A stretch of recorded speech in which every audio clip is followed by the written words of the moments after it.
The group of teenagers sits around the table, trying out a new game. And like any first play session, it's a bit of a fumble through. There are laughs, rules clarifications, shouting, and excitement. Overall, a very similar experience to many of us, I'm sure. Except for one thing. This group is playing in 1883. The game is called Banking, a card game that simulates market speculation and investing. Each player borrows money from the bank, making leveraged bets, with the cards then deciding their fate. Now, the playstyle here is also new and different, actually wildly divergent in tone and subject matter from games they've played before, like Old Maid, The Mansion of Happiness, or Pope and Pagan, because those games are about moral values and instruction, whereas this is about naked capitalism. It's honestly like nothing they've ever played, and there's a good reason for that. For this is not a game that they bought. Rather, it's one created by one of the 16-year-old players at the table, George B. Parker, a man who has, literally, just changed the game.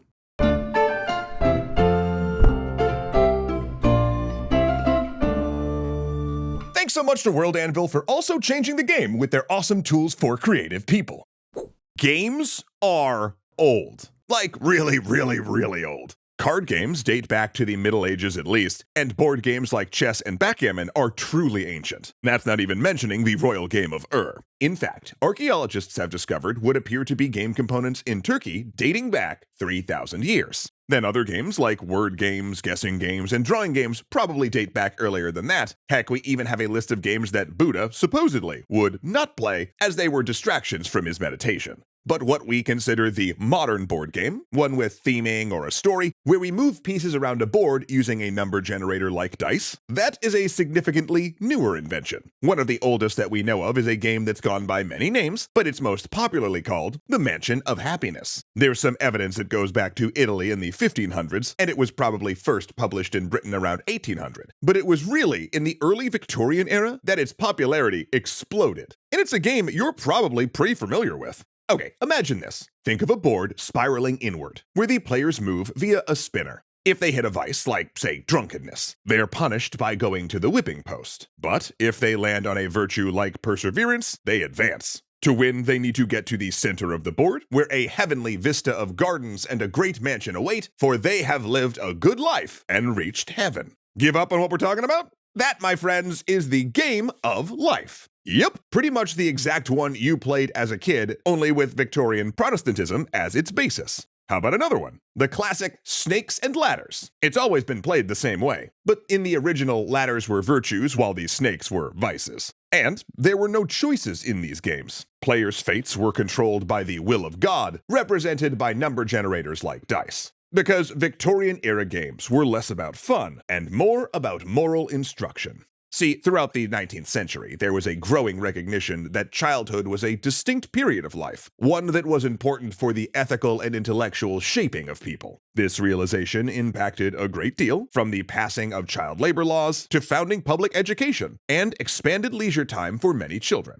Play itself was also considered a kind of training. Toys not only defined gender roles of the time and their expectations, baby dolls for girls, lead soldiers for boys, that sort of thing, they also set expectations about the lives children were preparing for. And board games were a popular tool for this kind of instruction through play. None more so than The Mansion of Happiness, which by the 1840s was being published by the W. and S.B. Ives Company of Salem, Massachusetts. For Massachusetts was, at the time, the center of America's burgeoning tabletop game industry. In fact, another Salem resident, a minister's daughter named Ann Abbott, became America's first great game designer. Heck yeah. Over her life, she authored 3 games, but her smash success was called Dr. Busby and His Neighbors. It was a memory game where players tried to create matching suits of families by asking other players if they had certain cards. Dr. Busby sold 15,000 copies within the first 18 months of its release in 1843. Those were monster sales for the time. Considering the US population was only 17 million, that equated to roughly one Dr. Busby deck for every 1,100 Americans. These specifically designed card games also eliminated the moral objection to standard card decks, which New Englanders associated with gambling and fortune-telling.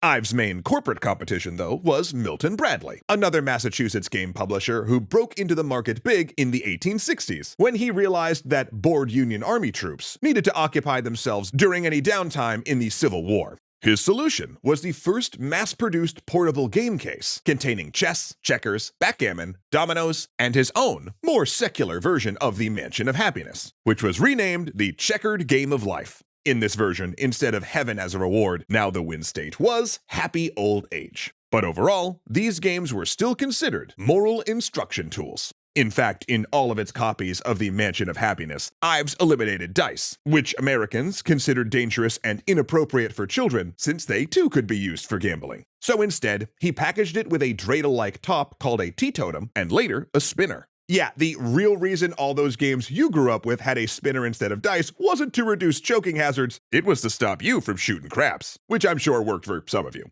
But in meetings with his gaming group in the 1880s, the teenaged George B. Parker started formulating a different philosophy of play. Because he couldn't care less about using games for moral instruction. No.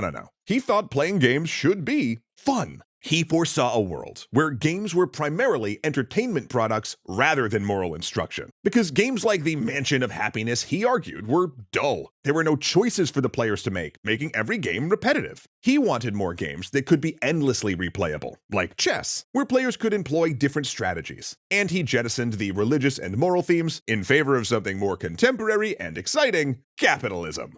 His first game that we showed you at the beginning of the episode, Banking, was all about stock trading. Players withdrew money from the bank, then made bets on what cards would come up. They wheeled and dealed across the table and would try to corner the market on different commodities. They shouted and swindled and occasionally teamed up to undermine other players. But perhaps banking's biggest difference was one of imagination. Because while games like Dr. Busby had an inherent element of humor in their cards and illustrations, the players were, fundamentally, outside the game. But in banking, you took on the personality of the stock trader, because role-playing as a ruthless tycoon was part of the fun. It became so popular with friends that he tried to interest the publisher. When they turned him down, he borrowed money from his parents to publish 500 copies himself and went on the road. When Parker got off the train in Boston with his mother's suitcase full of banking decks, he thought he might be able to make a few bookstores interested. But within 2 days, he returned home with the suitcase empty and realized he'd caught lightning in a bottle. Within months, he'd nearly sold his entire stock. He needed to form a company, and fast.